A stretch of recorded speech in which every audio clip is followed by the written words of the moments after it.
The Xbox Partner Preview unveils a rather impressive array of upcoming games, and Vince McMahon becomes a blurry blob. I'm Ash Dixon, and this is GINX News.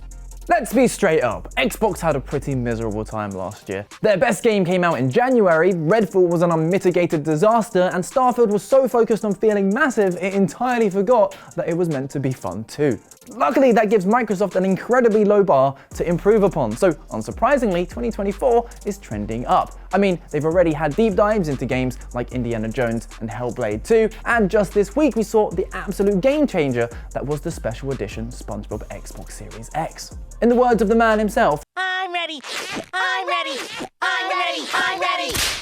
Well, Microsoft are attempting to keep up the momentum through an Xbox Partner Preview, and though some of the games are also coming to other consoles, there's a lot to get excited about. Though I will say it all felt very deja vu, like there were a lot of new IPs, but the majority of the games look like other titles that have blown up over the last few years. Let's jump into some games and you'll see what I mean. First up, Creatures of Ava was revealed, proving that the creature taming genre is here to stay. This year we've obviously had Palworld, a game so unbelievably successful that it terrifies me to think about the amount of pals subjected to a life of slavery, exploitation, and warfare. Creatures of Ava goes in the opposite direction, however, and instead of beating and subduing the local wildlife, you'll instead be saving it from a dangerous corruption. And yeah, it doesn't have the same meme-worthy wackiness, but I'm loving how it looks. Not only do the designs actually look original, but these animations look goddamn delightful. I can tell it's going to be pretty damn satisfying when you save a bunch of animals and then they thank you with lots of love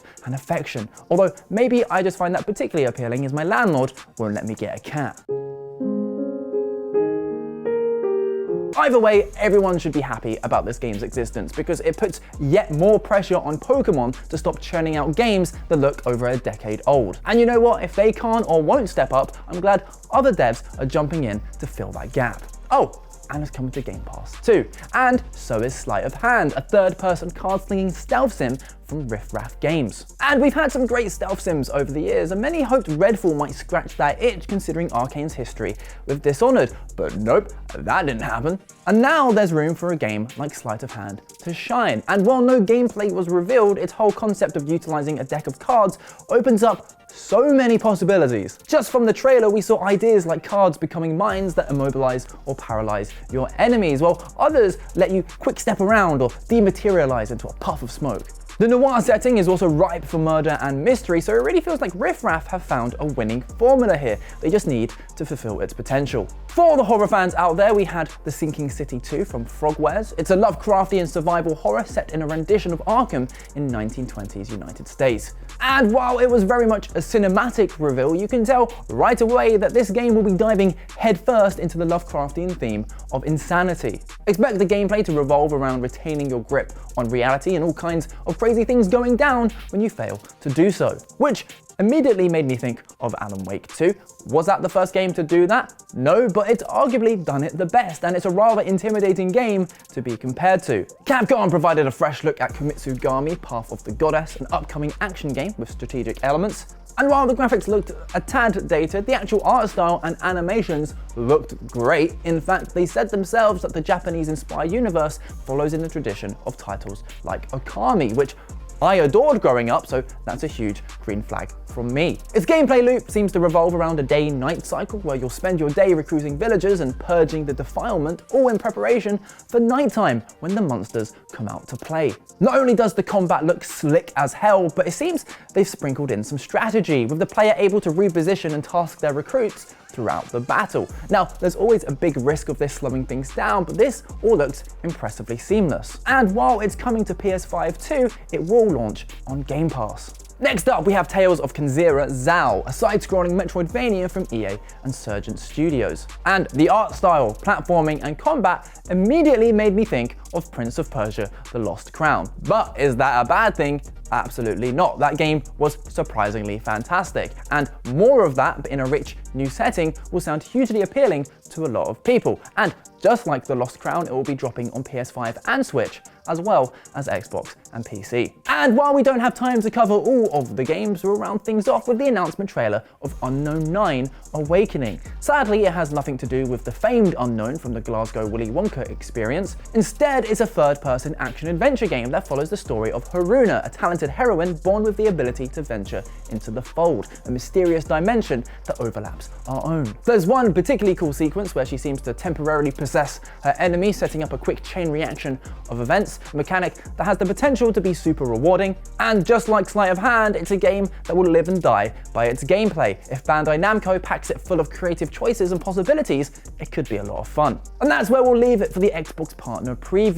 Was there anything there particularly original? Not really, but all of these games very much seem to be heading in the right direction. And what do you think? Does this give you hope that Xbox might finally be nailing its game library? Were there any particular announcements that got you excited? Do let us know in the comments. Former head of the WWE, Vince McMahon, is not a very nice person. In other news, the sky is blue and we're all gonna die one day. Yeah, it's always been blindingly obvious the disgraced wrestling promoter was a complete piece of shit.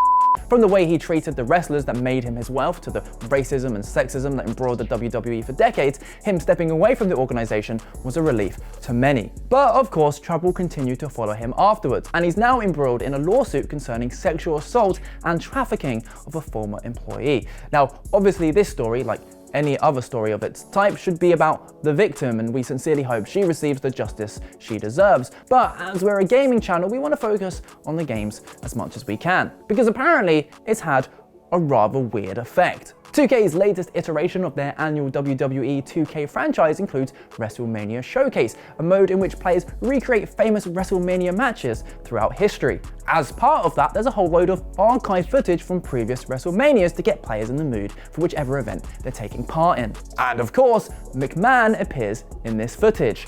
A lot. So rather than do the sensible thing of cutting scenes with him in or losing the archive footage aspect altogether, developers' Visual Concepts have simply blurred his face whenever he appears on screen. Not exactly an elegant solution, and one that will almost certainly lead to some strange results. Unfortunately, we can't show you much of this footage until the game comes out tomorrow, so instead we're using some stock footage of giraffes. To be honest, it's much nicer to look at. However, McMahon is not completely censored in the game. There's at least one scene of him that's completely uncensored, plus his avatar NPC appears in several scenes throughout the mode. And I mean, I think most wrestling fans will be able to recognize him regardless of whether you blur him or not, so it all just seems kind of pointless. It's all such a massive mess, which is a shame because apparently 2K24 is actually one of the better WWE games in recent memory. I mean, it's certainly better than the absolute calamity that was 2K20.